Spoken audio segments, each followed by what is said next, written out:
তো আমাকে অনেকে জিজ্ঞাসা করেছিল যে দিদি তোমার বাড়ি থেকে তোমার মা বাবা তোমাকে সাপোর্ট করে? দেখো রুম্পা, তুমি সব সময় মনে রাখবে তোমার ঘরের লোকের যত না সাপোর্ট পাবে, বাইরের লোকের অনেক বেশি সাপোর্ট পাবে, হেল্প পাবে।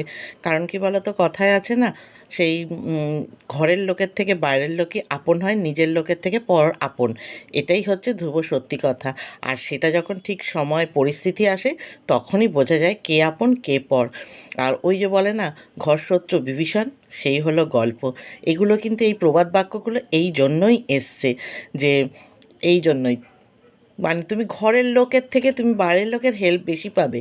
আর ওই সব কথা বাদ দিয়ে তুমি এখন তোমার লক্ষ্য হচ্ছে তোমার মেয়ের জন্য তোমাকে বাঁচতে হবে, তোমার মেয়ের জন্য চলতে হবে। আর তুমি সব সময় জানবে যার কেউ নেই তার ভগবান আছে।